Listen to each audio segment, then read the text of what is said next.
بسم الله الرحمن الرحيم ألف لام را كتاب أحكمت آياته ثم فصلت من لدن حكيم خبير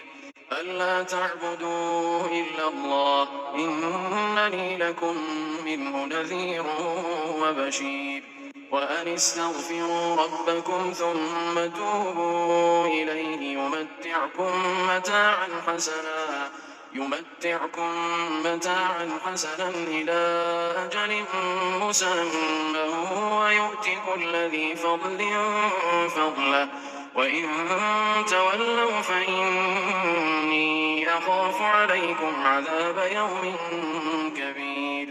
إلى الله مرجعكم وهو على كل شيء قدير ألا إنهم يثنون صدورهم ليستخفوا منه ألا حين يستغشون ثيابهم يعلم ما يسرون وما يعلنون إنه عليم بذات الصدور وما من دابة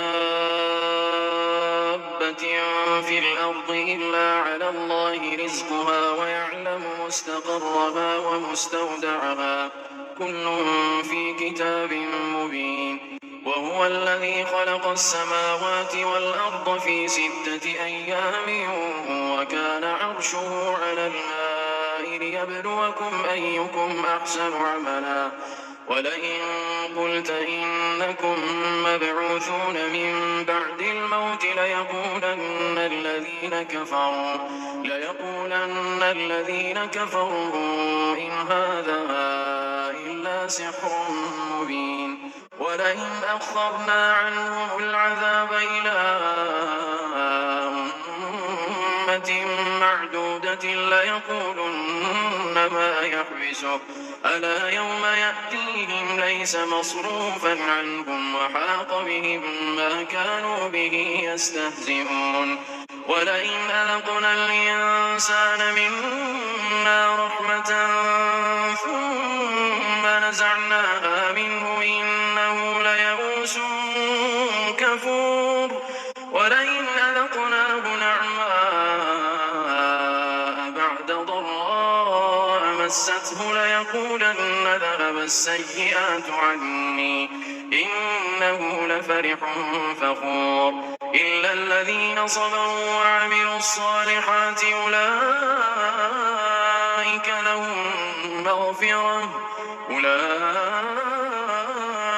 لهم مغفرة وأجر كبير فلعلك تارك بعض ما يوحى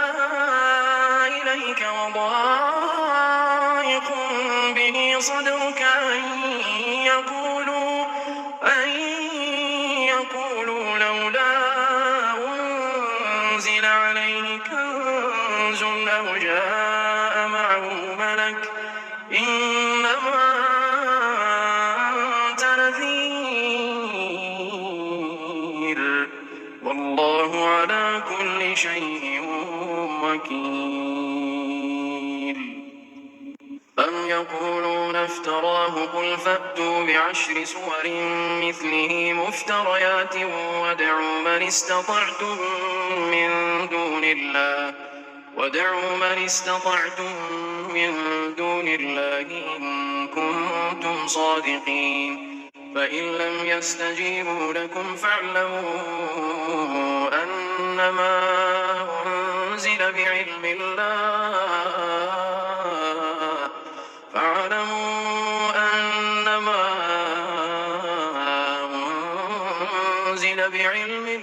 وأن لا إله إلا هو فهل أنتم مسلمون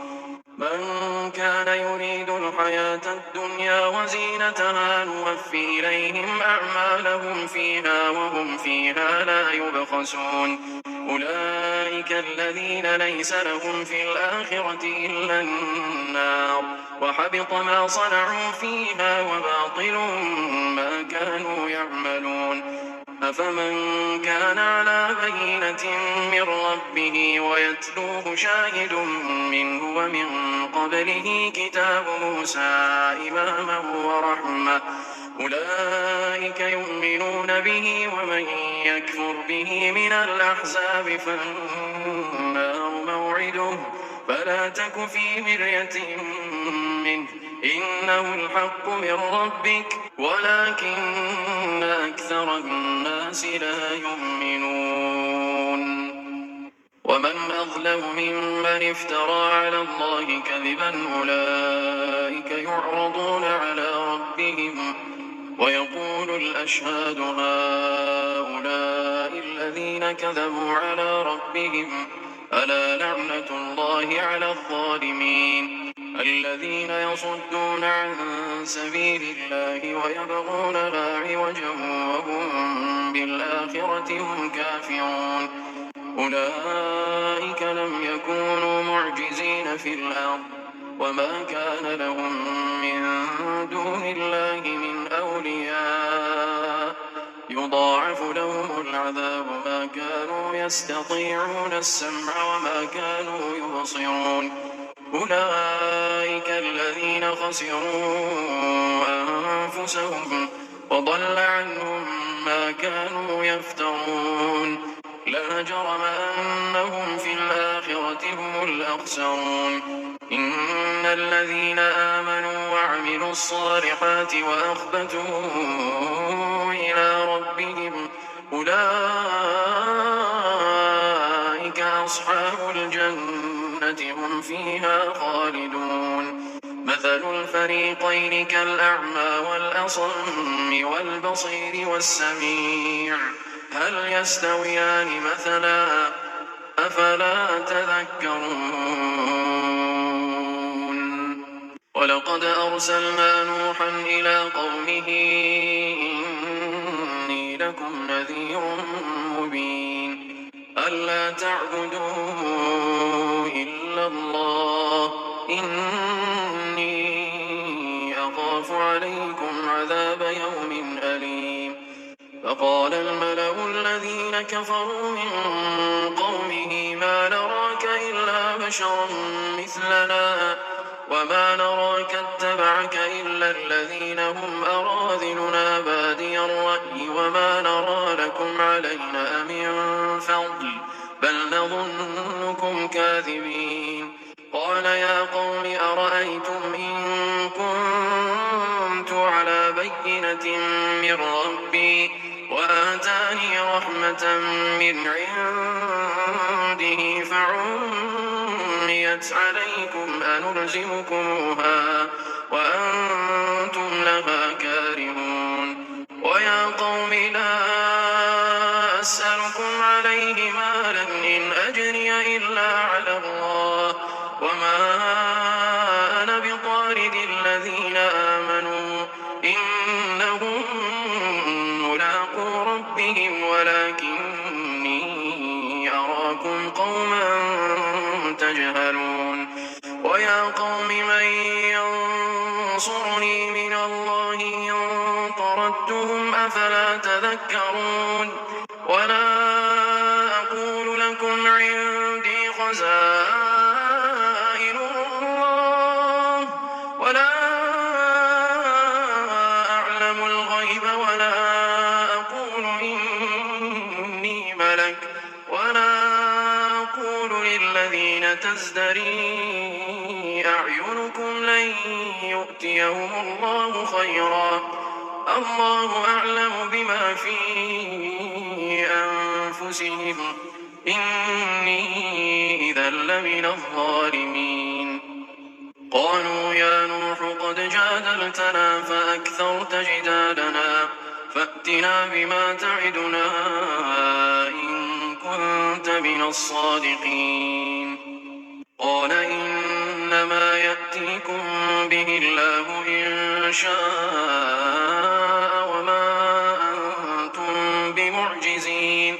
ولا ينفعكم نصحي إن أردت أن أنصح لكم إن كان الله يريد أن يغويكم هو ربكم وإليه ترجعون أم يقولون افتراه قل إن افتريته فعلي إجرامي وأنا بريء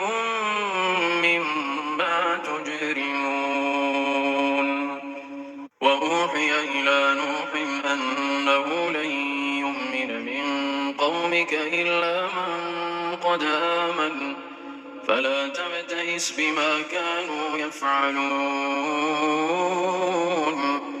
واصنع الفلك بأعيننا ووحينا ولا تخاطبني في الذين ظلموا إنهم مغرقون ويصنع الفلك وكلما مر عليه ملأ من قومه سخروا منه قال إن تسخروا منا فإنا نسخر منكم كما تسخرون فسوف تعلمون من يأتيه عذاب يخزيه ويحل عليه عذاب مقيم حتى إذا جاء أمرنا وفارت النور قل نحمل فيها من كل زوجين اثنين وأهلك إلا من سبق عليه القول وما آمن معه إلا قليل وقال اركبوا فيها بسم الله مجريها ومرساها إن ربي لغفور رحيم وهي تجري بهم في موج كالجبال ونادى نوح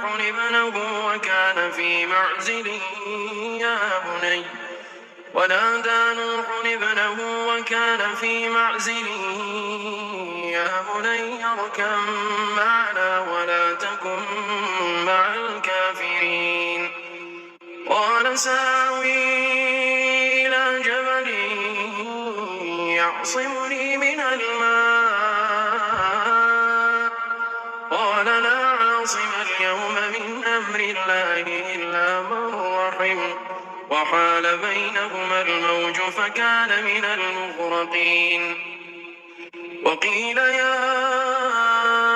أرض ابلعي ماءك ويا سماء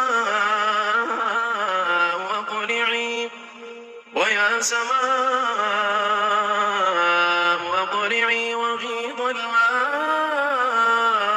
وقضي الأمر واستوت على الجود وقيل بعدا للقوم الظالمين ونادى نوح ربه فقال رب إن ابني من أهلي وإن وعدك الحق وأنت أحكم الحاكمين قال يا نوح إنه ليس من أهلك إنه عمل غير صالح فلا تسأل ما ليس لك به علم إني أعظك أن تكون من الجاهلين قال رب إني أعوذ بك أن أسألك ما ليس لي به علم وإلا تغفر لي وترحمني أكن من الخاسرين قيل يا نوح اهبط بسلام منا وبركات عليك وعلى ممن معك وأمم سنمتعهم ثم يمسهم منا عذاب أليم تلك من أنباء الغيب نوحيها إليك ما كنت تعلمها أنت ولا قومك من قبل هذا فاصبر إن العاقبة للمتقين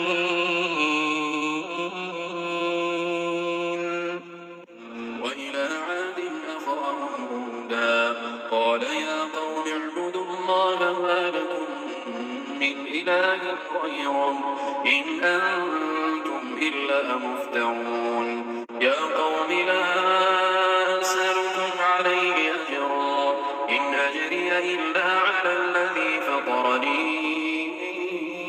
أفلا تعقلون ويا قوم استغفروا ربكم ثم توبوا إليه يرسل السماء عليكم مدرارا ويزدكم قوة إلى قوتكم ولا تتولوا مجرمين قالوا يا هود ما جئتنا ببينة وما نحن بتاركي آلهتنا عن قومك وما نحن لك بمؤمنين إن نقول إلا اعتراك بعض آلهتنا بسوء قال إني أشهد الله واشهدوا أني بريء مما تشركون من دونه فكيدوني جميعا ثم لا تنظرون إني توكلت على الله ربي وربكم ما من دابة إلا هو آخذ بناصيتها إن ربي على صراط مستقيم فإن تولوا فقد أبلغتكم ما أرسلت به إليكم ويستخلف ربي قوما غيركم ولا تضرونه شيئا إن ربي على كل شيء حفيظ ولما جاء أمرنا نجينا هودا والذين آمنوا معه برحمة منا ونجيناهم من عذاب غليظ وتلك عاد جحدوا بآيات ربهم وعصوا رسله واتبعوا أمر كل جبار عنيد وأتبعوا في هذه الدنيا لعنة ويوم القيامة ألا إن عادا كفروا ربهم ألا بعدا لعاد قوم هود وإلى ثمود أخاهم صالحا قال يا قوم اعبدوا الله ما لكم من إله غيره هو أنشأكم من الأرض واستعمركم فيها فاستغفروه ثم توبوا إليه إن ربي قريب مجيب قالوا يا صالح قد كنت فينا مرجوا قبل هذا أتنهانا أن نعبد ما يعبد آباؤنا وإننا لفي شك مما تدعونا إليه مريب قال يا قوم أرأيتم إن كنت على بينة من ربي وآتاني منه رحمة فمن ينصرني من الله إن عصيته فما تزيدونني غير تخسير ويا قوم هذه ناقة الله لكم آية فذروها تأكل في أرض الله ولا تمسوها بسوء فيأخذكم عذاب قريب فعقروها فقال تمتعوا في داركم 3 أيام ذلك وعد غير مكذوب فلما جاء أمرنا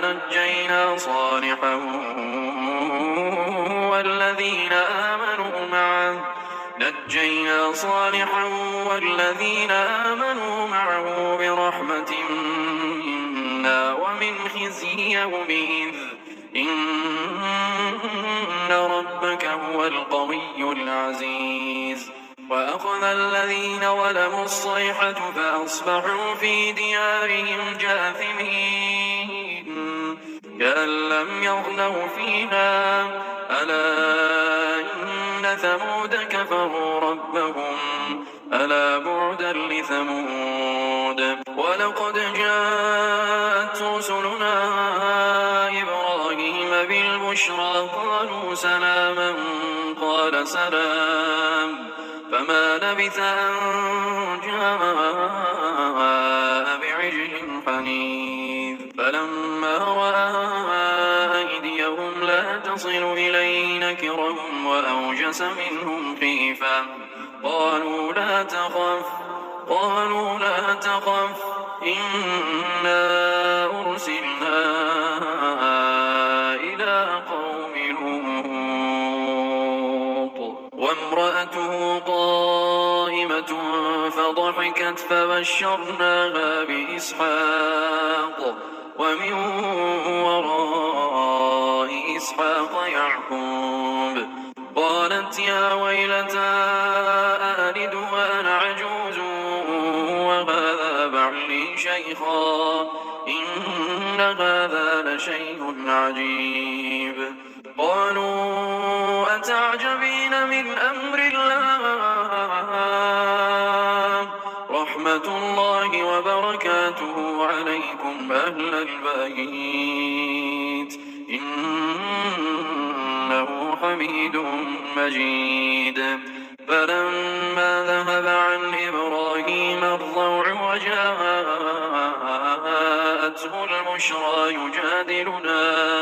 يجادلنا في قوم لوط إن إبراهيم لحليم أواه منيب يا إبراهيم أعرض عن هذا إنه قد جاء أمر ربك وإنهم آتيهم عذاب غير مردود ولما جاءت رسلنا لوطا سيء بهم وضاق بهم ذرعا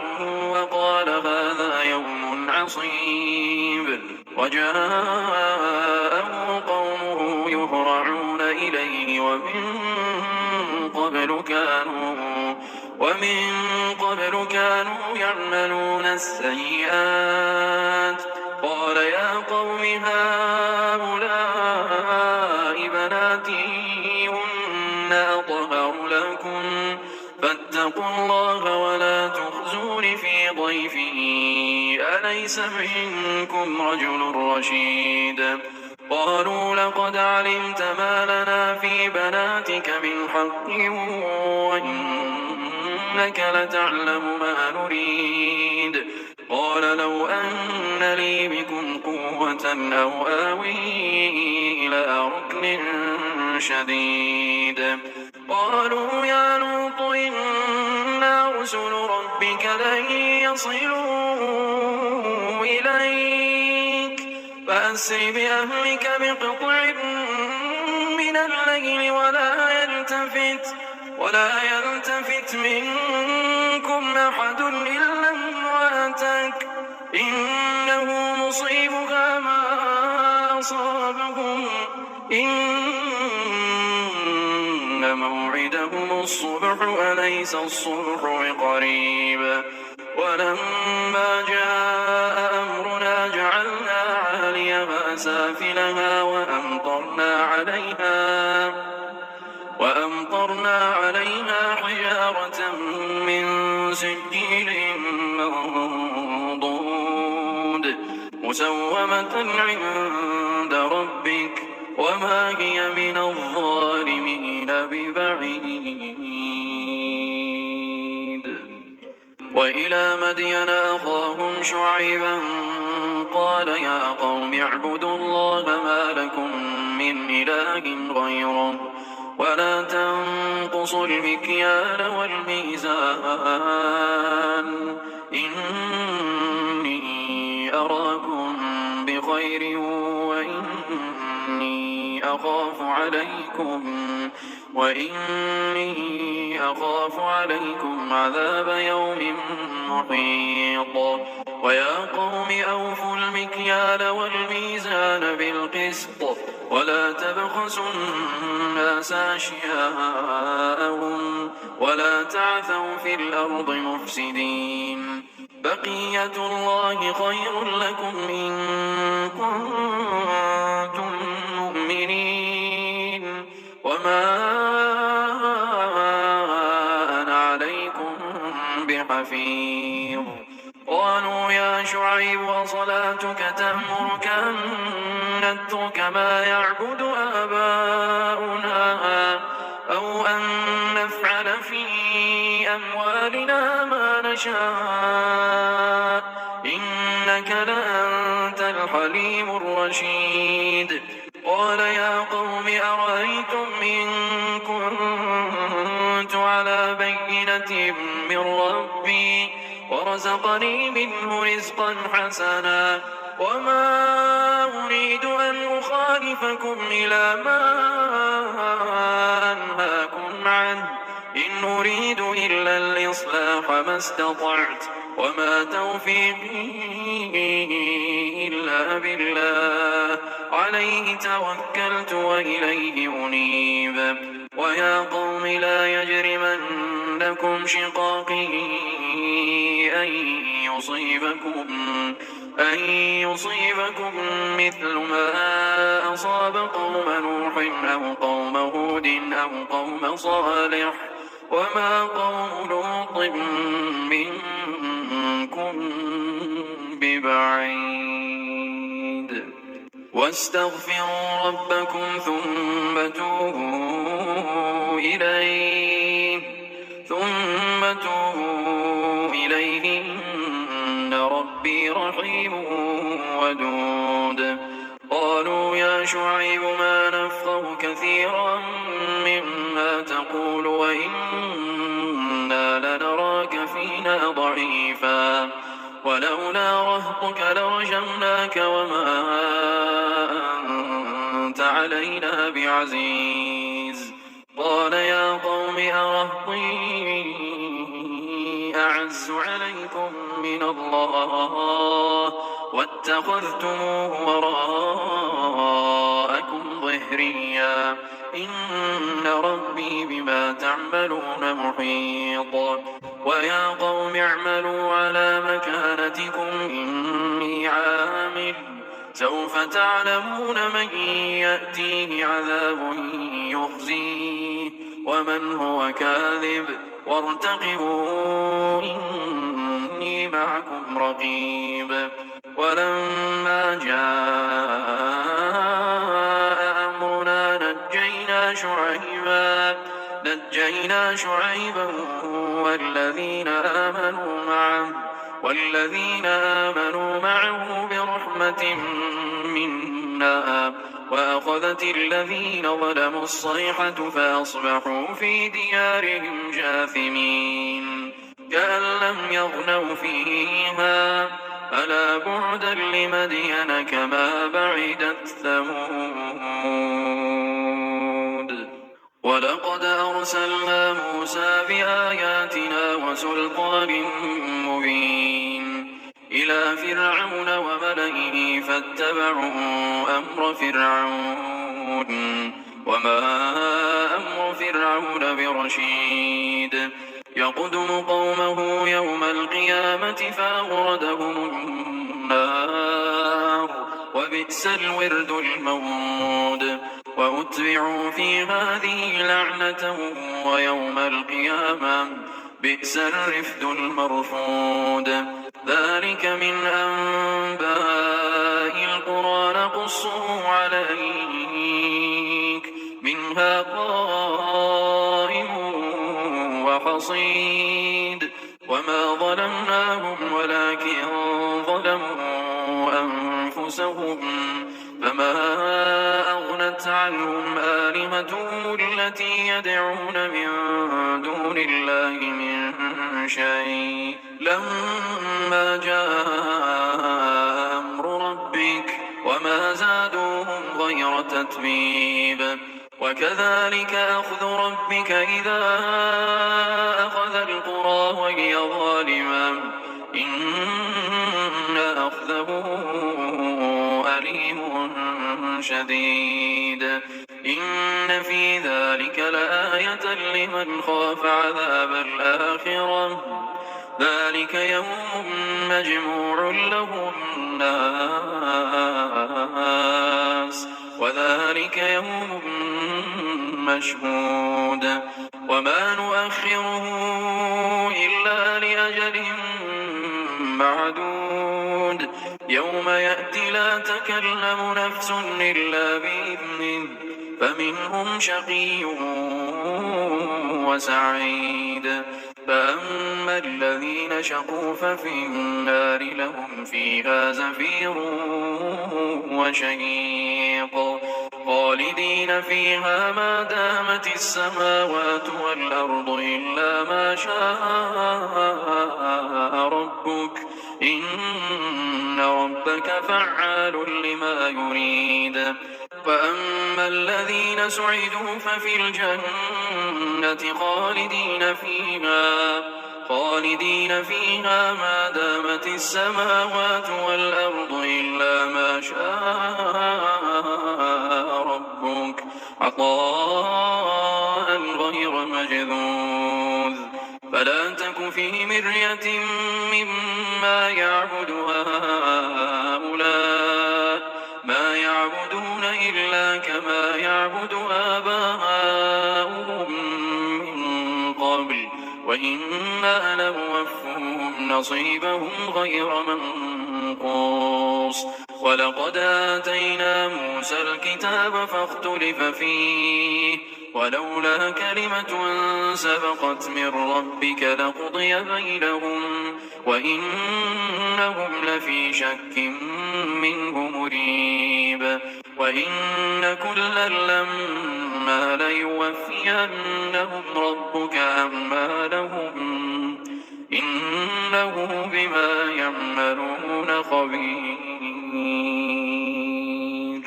فاستقم كما أمرت ومن تاب معك ولا تطغوا إنه بما تعملون بصير. ولا تركنوا إلى الذين ظلموا فتمسكم النار وما لكم من دون الله من أولياء ثم لا تنصرون. وأقم الصلاة طرفي النهار وزلفا من الليل إن الحسنات يذهبن السيئات ذلك ذكرى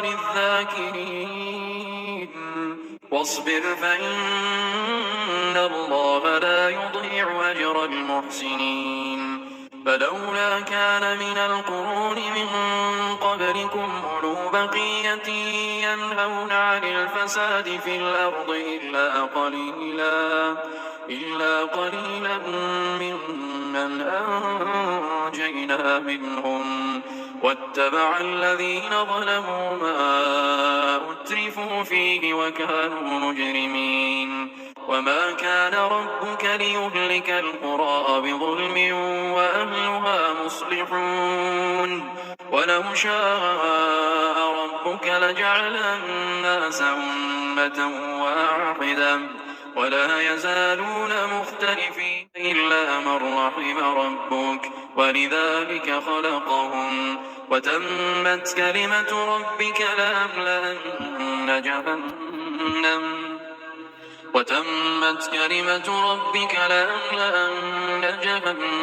من الجنة والناس أجمعين. وكلا نقص عليك من أنباء الرسل ما نثبت به فؤادك وجاءك في هذه الحق وموعظة وذكرى للمؤمنين. وقل للذين لا يؤمنون اعملوا على مكانتكم إنا عاملون وانتظروا